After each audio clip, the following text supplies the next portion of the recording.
Hey YouTube, it's your girl, Dr. J, the Midlife Writer, and today I wanted to talk about something that can help to motivate you to discover the writer within. A lot of times people have a desire to write, particularly write a novel or a biography or autobiography, but they aren't really sure how to get started. And one of the best ways to figure out how to get started is to really discover your writing style. Now, there are two more prominent writing styles that are out there. That's plotting and pantsing.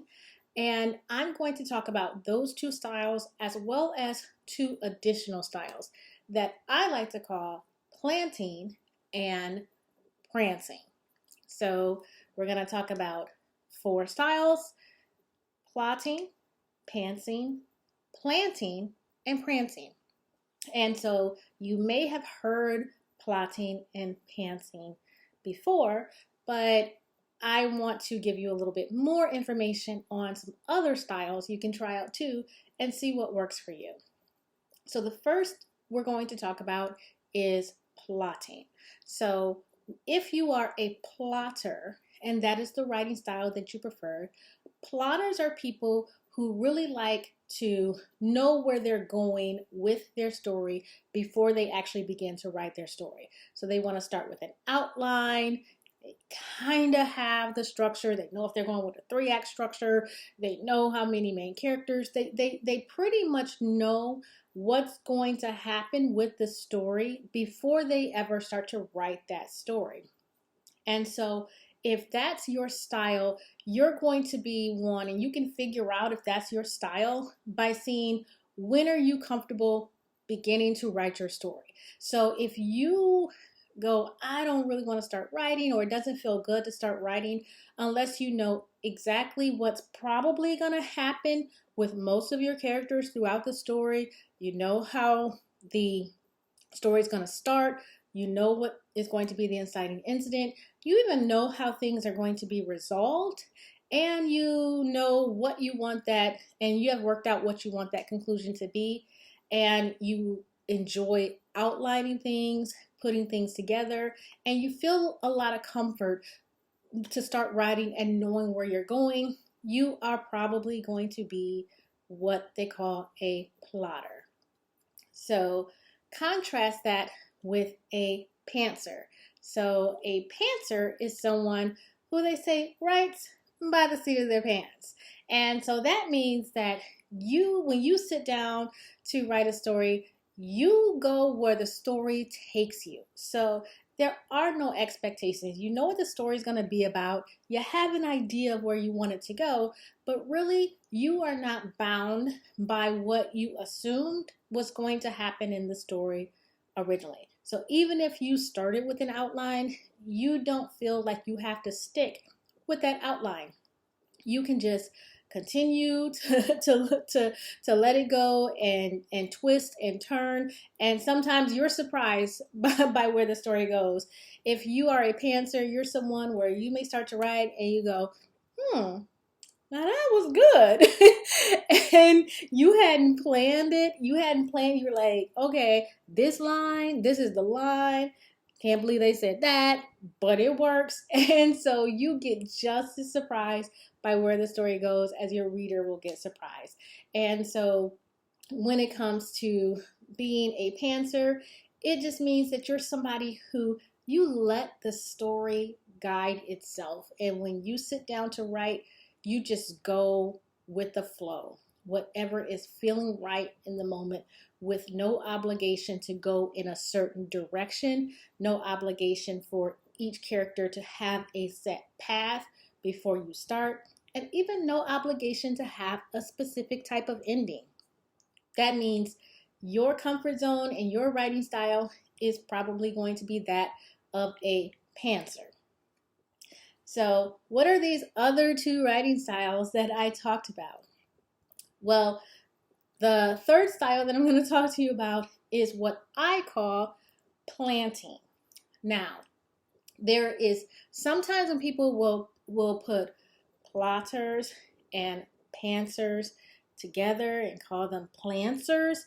And so that's when people have a combination of those two styles. But that's not what I'm talking about. What I'm talking about for a planter is that is somebody who they don't necessarily like to just stick to one story at a time. So a planter, you go out and you plant seeds and you're watering them and you're just seeing which one grows. And so that's somebody, if your style is you have all these book ideas and you don't really know which one you want to start with first and which one, and it feels wrong to sort of like focus just on one story or just on one book that you have in mind. And so your comfort area is you're okay with working on more than one book at a time, working on more than one story at a time. That's your comfort zone, because when you sit down and you start to write, you're like, oh, okay, I'm writing this one, but this other story that I had in mind, I'm getting some ideas for that one. It's okay. That might be your style where you feel more comfortable when you're not constrained to just working on one thing at a time. So you may be balancing several different stories, even in different genres, but that's how you sit down and you're productive, because maybe if you were only working on one story, you might not ever finish that story because something happens and you're not excited, or you're constantly thinking about something else. And so if you try to force yourself to, no, I'm going to sit down, I'm going to outline this out, or I'm going to sit down and I'm just going to write, but your mind continues to go to different stories that you have that you wanted to do, then it's okay to work on multiple books at one time. As long as you're being productive, as long as you're sitting down and you're writing, that's what matters. You don't get better at writing without writing. And so if trying to focus on just one story is keeping you from sitting down and writing, then that's not the style for you. So you might be a planter, and that means that you're going to plant a lot of different stories. You're going to water those stories, and when it's time to harvest, that the story that's ready for harvest, the one that's finished and ready, that's the one that you're going to move on to production while you're continuing to nourish those other stories. And that is a legitimate style. I consider that a legitimate style, particularly because that's one of the reasons why a lot of people haven't published anything, because they feel obligated to just work on this one story and stick to this one story and get this one story done. And yet they have a book of 10 or 15 ideas. And so it's now been 10 years later and nothing is done. That is not a win. A win is when you're moving forward and planting, seeding a number of different stories. As long as they're all moving forward, that is absolutely a legitimate writing style. And I say definitely go for it. And the last style I'm going to talk about is prancing. And so what is prancing? We know when you prance, you dance around, you add some style and some pizzazz. And that's what I call people who maybe they started out in fan fiction writing, or so maybe they started out where they wanted to, like, you didn't like how a story ended, so you want to play around with, rewriting a story in a different way, or a series ended before you thought it should end, or you wanted to give voice to a character that someone had, it was a side character in someone's book, and you're like, I want to sit down, I want to write their story. And that's not the story you're going to publish, right? So when you're prancing, that's when you're doing style and substance and a little razzle dazzle, but it's what it's doing is it's helping you get excited about writing, and it's helping you to find your voice, because not everyone is comfortable with writing, and particularly if writing is new to you, or it was in the back of your mind, you thought you wanted to do it, but now you're trying to be brave and go out there and try it. A lot of people don't ever publish the first book they write. I haven't published the first book I wrote. So my first Steam Chasers book that went out there, that was the second book I wrote. I have a book that I wrote first that is sitting on my computer, and I don't know if it'll ever be published, but I needed to write that full story, full plotted out, fully edited. I needed to write that to figure out where I wanted to go, what I wanted to do, how I wanted to introduce myself to the world. And for some people, they do that by prancing. And that's trying on different styles, trying on different concepts, trying on different genres. And so I'm not telling you that you are going to, publish that first book that you write that's more like a fan fiction book or continuing someone else's story. But if that helps you write and helps you get comfortable and helps you figure out the type of voice that you want to have, that's going to be a really good writing style for you to go with. Sometimes people prance by trying on like writing exercises that other people do. For instance, I've seen people where they say, okay, this week I am going to write like Stephen King, because Stephen King, he goes and he's a word count guy. I'm going to make sure I get these many words down. So I'm going to try that out. And then next week I might write like Octavia Butler. This is what I read how Octavia Butler's writing style was, and this is how I read Toni Morrison's writing style was, and this is and so you try on those different things.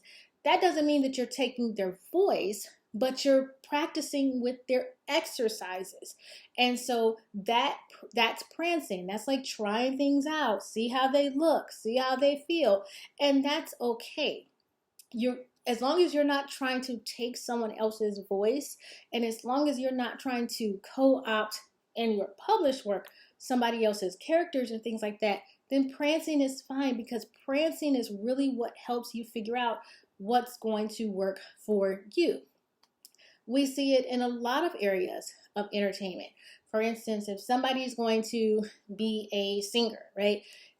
Regardless of how unique their voice is, when they come on the scene, they didn't start singing in their unique voice. A lot of times, the first things they did was they started to sing other people's songs. And then they started to find their style as they were singing other people's songs. They went, you know what? If I would do it like this, and I would have did it like that, and then all of a sudden you've ebbed and you've flowed, and you've tried on all these different things, and all of it, and before you know it, when you look back, you go, hey, I found my unique voice. I found something that I'm doing that's different. And I really think that this is good, because sometimes folks is writing in somebody else's style and they don't even know it. They think they're plotting. It's like, okay, but you have just plotted out somebody else's story. you wrote it and you did it, and it looks just like somebody else's stuff. But when you're prancing, you know that you're working in somebody else's style, and you're not doing that for that to be your permanent style. What you're doing is you're trying it on, and you're saying, okay, I like this, but I don't like that. I can use this, what they used to say, when you're eating fish, you eat the meat and you spit out the bones. And so you're going, okay, this part fits, and I can grab this from here and I can grab this from there. And then here's my own style that I have come out with. And so that is a legitimate way to start getting paper to pen or sitting at your computer and getting things out there. What I want you to start doing is writing. So that's where you got to begin with writing. You have to start doing it. And these are 4 ways that you can start doing it. And that doesn't mean that how you start is how you're going to continue to go. But if you don't start writing at all, you're never going to get there. And your style may change over time. You may think, oh, I'm a very organized person. I really love to have everything laid out for me. So I'm sure that I'm going to be a plotter. And then you sit down and you start trying to outline that story, and you figure out, no, I don't like this. This feels robotic. This is not the way that I want to operate. Whereas someone else, they may be a more spontaneous person in most of their life, like they vacation with no agenda. Like, I'm just going to get off the plane and see what happens. And they think, okay, well, that's how I'm going to write. But then they find out that they really like that structure that comes with plotting. And there's somebody who may say, I'm an English major. I know that I know how to write. I was an English major in college. I've written technical manuals. I've written all this kind of stuff. So I know how to write. And then they go and they sit down to start writing fiction, and they go, this doesn't feel right. I've been a technical writer my whole life, and now I'm trying to write fiction. You might need to prance, where you might need to, try on some different styles, try on some different concepts, learn how other writers establish their routines and practice some of those things. And that might be how your style develops. And then you may be a person where you think, okay, I'm going to write this piece here, this piece here, this piece here, and then you think you have a series, and that's what you have in your head, and you think you're going to write 1, 2, 3, but you actually realize, well, I actually want this to happen in book 3, and so I need to write it out here so I know what steps to put in book 1 and 2 to lead up to it. And then by the time you finish, you actually, when you hit the scene, you have you got your complete 5-book series done the moment you hit the scene. And that's not a bad thing, because how many times have you started to read a book series and you get to you're like, oh, this is gonna be good, and then you're like, okay, where's the next book? And it's not coming. I mean, we know some pretty famous people who folks are still waiting for the conclusion of the story in book, especially because they were not satisfied with the way the story concluded when they were watching it on a, certain platform, and everybody was like, boo for the ending, and they wanted the ending from Mr. Martin, and it did not, they're still waiting on it. He says the book is coming and they're still waiting on it. So being a planter and writing several of your stories at one time, and the end result means that all of your books are able to come out in quick succession, and you keep your reader satisfied, you may end up the best of us, because you actually put things in motion where people know that the story is going to have a true conclusion, and they feel comfortable. Like, especially with streaming services now, a lot of folks like, I ain't starting nothing. I'm not gonna start watching anything until it is on season 5, and and it don't end on a cliffhanger. And so if you are writing something and you're going to end book 1 on a cliffhanger, there are going to be a lot of questions. You might need to be planting, because you want to make sure that next book in the series is going to come out in a timely fashion. So planting might be the style for you. So these are just 4 ways that you can begin to start to find your writing style. And it's 4 ways that you can be encouraged to start the writing process. I'm telling you, starting is important. You have to go ahead and, start making it happen. And the more you write, the easier writing becomes, the more you figure out about yourself as a writer, and the more fulfilling the writing process is. So don't delay, my midlifers. Go ahead and start writing. Figure out the style that works for you in the moment, with the understanding that you want to be flexible, and you may have to try some other styles along the way, but that's okay. Just get writing. I hope this helps. This is Dr. J, the Midlife Writer. Bye-bye.